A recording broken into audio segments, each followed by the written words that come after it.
Hi, and welcome back to the Senior Network. I'm now joined by our friend Emily Getz with Benchmark Physical Therapy. Yes. Glad to have you again. Thank you. Before the show, we were talking about pain. Yeah. I know that can go in many different directions, but tell me a little bit about chronic pain. So, something I'm seeing a lot in the clinic are people that have pain lasting longer than 6 months. Maybe they hurt their back and they can't get out of pain, and they're falling into what we call chronic pain at this point.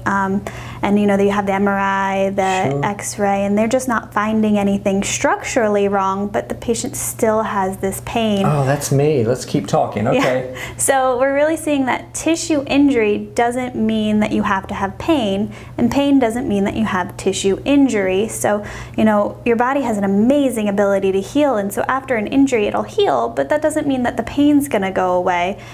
So pain is just like any other sense in the body, like our vision, smell, hearing. For vision in particular, your eyes collect all the information, send the signals to the brain, and the brain interprets it. That's why it's so easy for us to be fooled by those, fun little things, which circle is bigger, and we look at it and you swear one's bigger than the other, and they're the same size. Same with smell. You get a smell and it'll bring back all these other memories that you've had.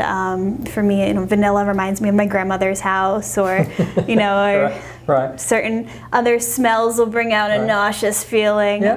But pain and just any sense. So pain is obviously has to be related to nerves, right? Yeah, right. Okay. So the nerves in our body, they pick up the signals and send it to the brain, and the brain will say, oh, this is dangerous, this is pain, or it'll say, oh, this is light touch, oh, this is temperature, oh, this is a vibratory sense, or any of those senses that we feel. Well, the brain, any of those senses can become painful. So, light touch isn't painful, but put enough pressure and it can become painful. Temperature, hot, cold, isn't painful, but turn it up enough and the brain will say, oh no, this is dangerous now it's getting to pain.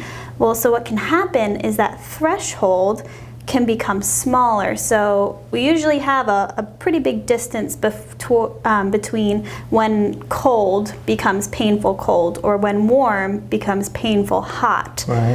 Same thing with any kind of sense that you feel. There's usually a pretty big gap in there, but sometimes after an injury, that gap will shrink. So then it takes less for our bodies to start to sense pain. So what is normally not painful for a person, moving or a little bit of pressure through there, we all know those people that you just touch them on the arm and it's, oh my gosh, so painful. It's because that threshold has really become very narrow, and we've got to do things to kind of. So what do we do? If I come to Benchmark tomorrow, what's the magic solution for? There's no magic solution. Unfortunately, there's no silver bullet with this, right? No, never. But we're really finding the first thing is just understanding pain, not not what's going on, not structure, you don't need to know more about your back or your hip or your shoulder. You need to know how pain works and how our bodies work, and understanding that can decrease the threat. It becomes less scary when we understand it, right? We're most afraid of the unknown, so if we can get rid of the unknown,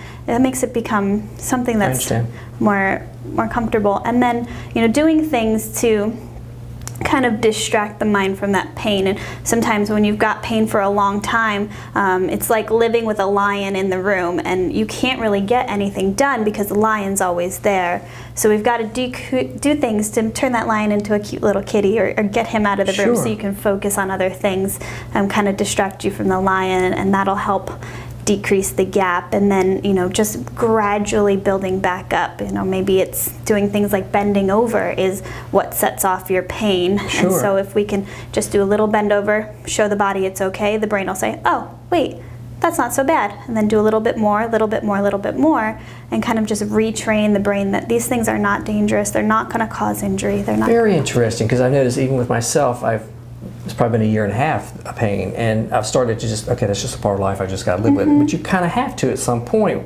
like you said, to get the brain retrained. Yeah, because our brains are, it's an amazing thing, but it likes to skip steps, right? Our brain likes to do things as quick as possible so it can move on to the next thing. So when you've got pain for a long time, the brain almost becomes trained that, oh, this has always been painful in the past, therefore it'll always be painful. So when you've had an injury, the brain will say, oh, okay, bending forward hurts, I can't do that anymore.